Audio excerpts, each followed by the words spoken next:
The Midnight Brawl, when a U.S. destroyer rammed a U-boat in a storm.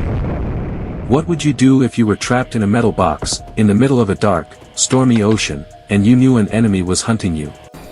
This is the true story of a U.S. Navy crew who faced that nightmare, and fought one of the strangest and most brutal sea battles of World War II. The USS was alone, hunting in the darkness. It was a destroyer, a fast, tough ship built to find and kill submarines. In command was a young lieutenant, Charlie Hutchins. He was only 30 years old, but the lives of every man on his ship were in his hands. The sea was monstrous. Waves as high as houses slammed into the ship.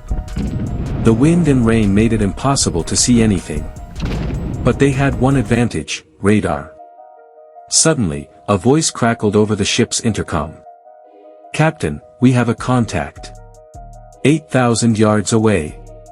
It was a German U-boat, sitting on the surface to recharge its batteries. They had no idea the Americans were coming. On the U-boat, U-402, the soundman suddenly heard something. It was the fast, churning sound of ship propellers. He yelled to his captain, "A high-speed ship is coming. Bearing 90. The German captain, Commander Braun, knew instantly. There were no friendly ships out here. This was an American hunter. "Alarm! Dive! Dive! Dive!" he screamed. Alarms blared as his 45-man crew scrambled to sink beneath the waves. The hunter becomes the hunted. Back on the USS, the radar screen went blank. "Contact lost, sir." He submerged. The U-boat had vanished. Now, the hunter was also the hunted. The German submarine was hiding somewhere below them, armed with deadly torpedoes. It was a deadly game of cat and mouse in a raging storm. Their only tool now was sonar, using sound to find the enemy. The crew listened intently for the faint ping, ping, ping, of an echo. Sonar contact. 2,000 yards. Hutchins ordered the ship to turn and attack. Prepare depth charges. The crew raced to the side of the ship, ready to drop massive barrels of explosives into the sea. They got closer. 600 yards. 500 yards, and then, the sonar contact disappeared. The clever U-boat captain had slipped right underneath their ship. A desperate surprise attack.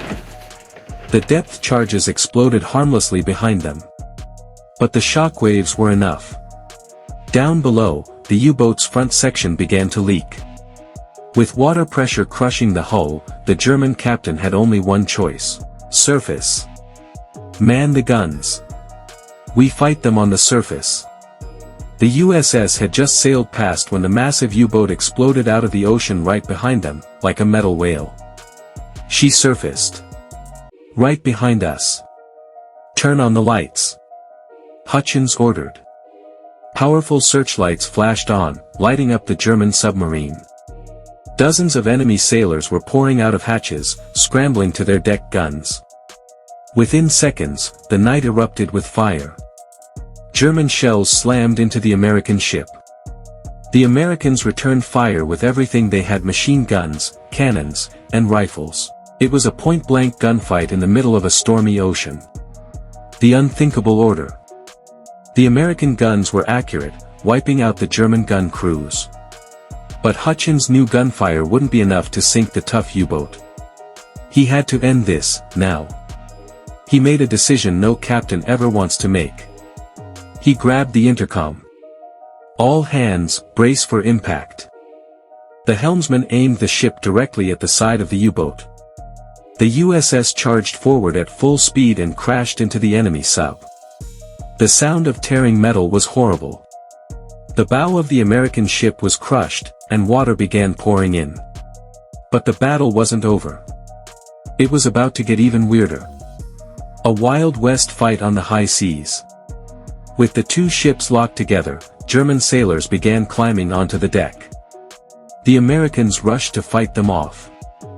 This wasn't a modern battle anymore, it was a brawl. Americans fired Tommy guns and rifles. They threw empty shell casings, fired signal flares, and even fought with knives from the kitchen. The Germans, trapped on their open deck with no cover, didn't stand a chance. The U-boat finally pulled away, trying to escape. But the was still alive. They fired one last set of depth charges. The explosions directly under the U-boat were the final blow. The U-402's hull was shattered. The Germans fired red flares into the sky, the universal signal for surrender. The surviving crew, about 15 men, jumped into the freezing water on life rafts. The Americans moved in to rescue them, but then, a lookout screamed, "Flare astern! Torpedo in the water!" They thought another German submarine had arrived. To escape the torpedo, Hutchins had to turn his ship quickly, a maneuver that sent his ship crashing directly through the German life rafts. They had no choice but to leave the enemy sailors to the stormy sea. None of the German crew survived. The USS had won, but it was dying. The damage from the ramming was too great. The brave engineers stayed at their posts, fighting the flooding until the last second. The order was finally given: abandon ship. The crew jumped into the stormy water. Sadly, 27 American sailors would not be rescued. But the rest were saved, including Lieutenant Hutchins, who was awarded a high medal for his incredible courage. This crazy, violent brawl in the middle of a storm was one of the only times in modern history a ship rammed a submarine to win a fight. It was a battle of pure will, fought by brave men on both sides. What do you think? Was ramming the U-boat the right decision, or was it too risky? Could there have been another way? Let me know in the comments below, and if you want to hear about another incredible true story from World War II, like and subscribe. Because next time, we're telling the story of the unsung heroes who saved a continent with nothing but clever tricks. You won't believe how they did it.